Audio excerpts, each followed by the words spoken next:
A diversificação do mercado cervejeiro tem sido uma das fortes tendências nessa que é a revolução cervejeira ou a renovação desse segmento. E embora já tenhamos edições passadas, mas de poucos anos para cá vocês devem ter reparado aí um número cada vez crescente de rótulos e versões da cerveja com zero álcool ou com teor alcoólico reduzido. E aí sempre tem aparecido aquelas ideias, como que a gente faz uma cerveja dessa, como que é produzida uma cerveja dessa. A gente até aqui no canal tivemos já uma experiência tentando propor um método, né, para essa produção de cerveja com baixo teor alcoólico ou com 0% de álcool. O que nós vamos fazer hoje aqui é trazer para vocês um trabalho científico, um artigo científico que aborda isso, como produzir cervejas com teor alcoólico reduzido.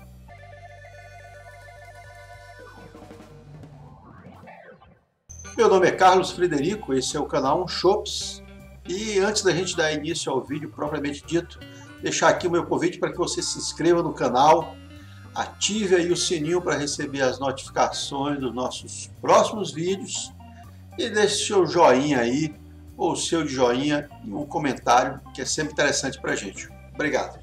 Bom, o artigo é esse, é o Investigação de regimes ou forma de fermentação para a produção de cerveja de baixo teor alcoólico ou zero álcool.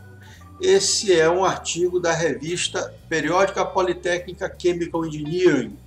É uma revista da Bulgária. Vocês veem aí pelos nomes dos autores, o Ivan Petelkov e colaboradores, não vou falar todos esses nomes aí. E é um artigo bem atual, ele foi recebido pelo periódico em março de 2020, foi aceito em junho de 2020 e finalmente saiu fresquinho agora, dia 11 de janeiro de 2021. Então, vamos ver, é um artigo do Departamento de Tecnologia de Vinho e Cerveja da Universidade de Tecnologias Alimentícias da Bulgária. Bom, só para a gente organizar aí, em termos de legislação da União Europeia, tá? Qual que é a distinção entre cerveja zero álcool ou baixo teor alcoólico? Então eles permitem, para considerar cerveja como sendo zero álcool, que você tenha até 0,5% de álcool por volume, 0,5% ABV. Para ser considerada baixo teor alcoólico, ela deve ficar entre 0,5% até 1,2% ABV. Os métodos de produção para cervejas com teor alcoólico reduzido ou zero álcool basicamente se dividem em duas grandes famílias, os métodos físicos e os métodos biológicos. Nos métodos físicos a gente vai produzir a cerveja como normalmente a gente sempre faz e ao final eu vou fazer alguma metodologia para remover o álcool que foi produzido. Por exemplo, posso aquecer a minha cerveja para que o álcool evapore e com isso então eu remova esse álcool ou reduza o teor desse álcool da cerveja. Nos métodos biológicos eu vou forçar um regime sobre a fermentação que vai inibir a produção de álcool, é uma alternativa, ou eu posso utilizar um micro-organismo fermentativo que não produza álcool, siga uma via metabólica que não leve à produção do álcool do meu mosto. Então, esses seriam métodos biológicos. O mais comum é a gente fazer uma abraçagem modificada, onde eu crio um mosto pouco fermentescível e faço essa fermentação limitada. Eu não deixo a fermentação arrancar para chegar à produção alcoólica. O mosto aí tanto pode ser o mosto normal, entre 9 a 13 platos, como pode ser o mosto diluído, entre 4 a 7,5 platos. Nesse trabalho, os autores então vão investigar regimes de fermentação que conduzam à produção de cervejas com baixo teor alcoólico ou zero álcool. Bom, vamos ver então como é que foi feito aí o procedimento. Eles utilizaram o fermento S33 da Fermentes, conhecido nosso aí. Mosto, então, eles não falam qual malte, provavelmente o malte base, 4,5 kg desse malte para produzir 20 litros de mosto final, e eles usaram aí uma relação mosto-água 1:5.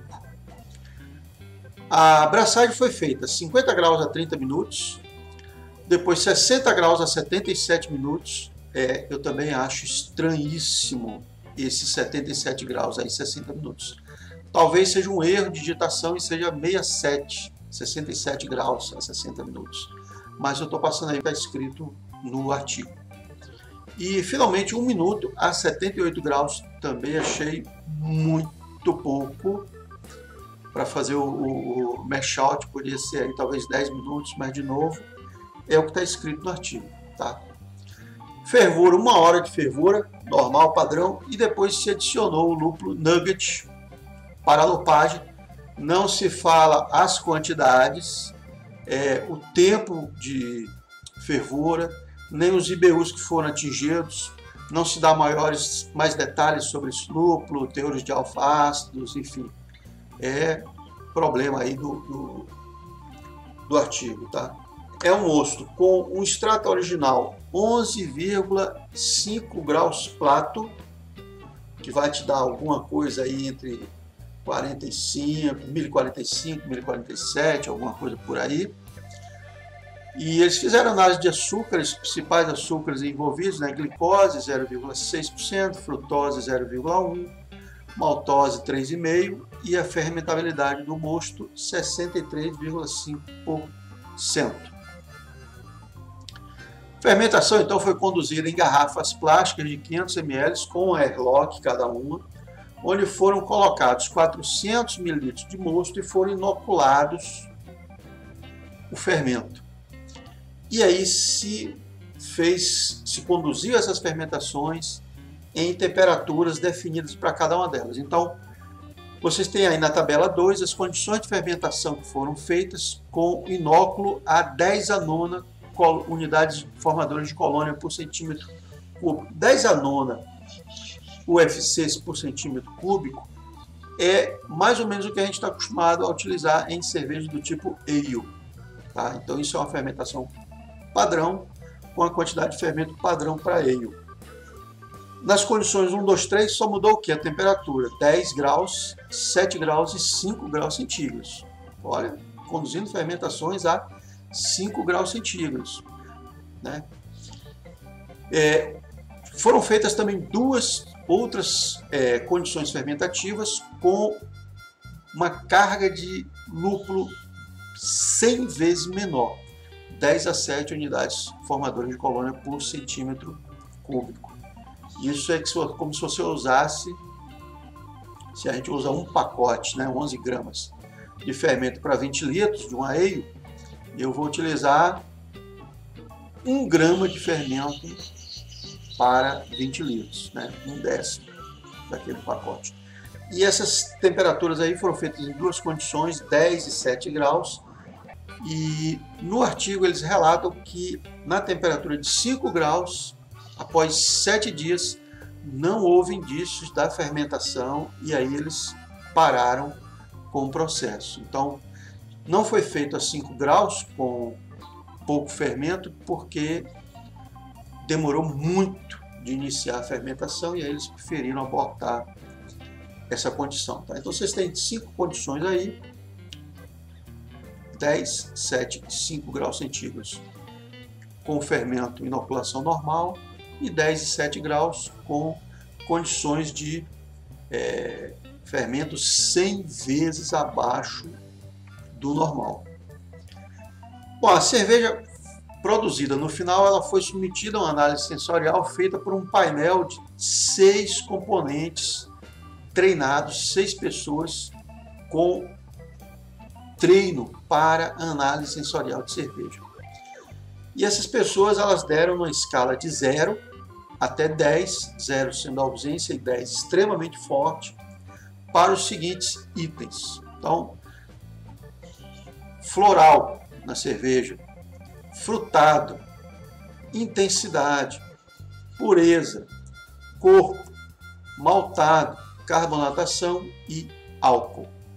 Foram 8 itens nessa análise sensorial. E os resultados, então, dá para a gente ver um pouquinho aí, eu sei que está meio confuso. Esse é um gráfico onde aparece biomassa e pH. O que a gente pode ver de cara? Nas condições de inóculo, né, de fermento normal, a 10 e 7 graus, a fermentação ocorre sem problemas. Com 24 horas, a fermentação já está acontecendo. A 5 graus centígrados ou com o inóculo reduzido 100 vezes, a fermentação demora muito para começar a acontecer. Só lá pelas 72, 96 horas é que se evidencia o início da fermentação. Então há uma fase aí, lag, muito longa, tá? 4 dias aí, 3 a 4 dias para a fermentação iniciar. Enquanto que a 10 e 7 graus ela já começa com 24 horas, a fermentação já está prosseguindo tranquilamente. O pH final da cerveja, ele fica em torno de 4,5 e 5,2 mais ou menos, que é um resultado esperado, fique mais ou menos por aí.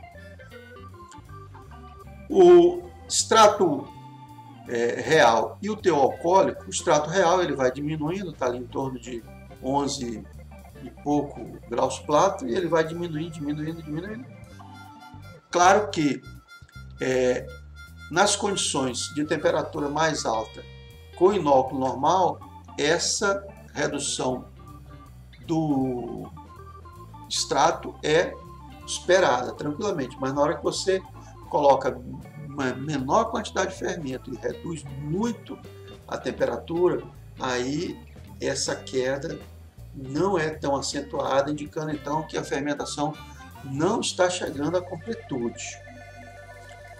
Bom, se não está chegando à completude, significa que nem todos os açúcares estão sendo consumidos para produzir álcool. Pode estar sendo estocados, armazenados como reserva de energia pela levedura, mas não em termos de produção alcoólica, tá?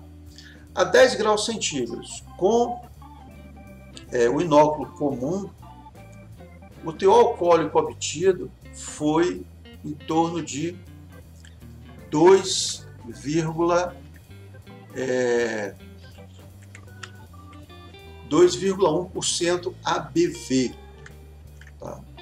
É porque aí no artigo ele traz em ABM, né? Massa, e não massa, volume, né? Não em volume, ABV. Então a gente tem que fazer uma pequena conversão. Então para ele aí dá 1,7, para a gente vai dar 2 e pouquinho. Que é um teor alcoólico já bem reduzido.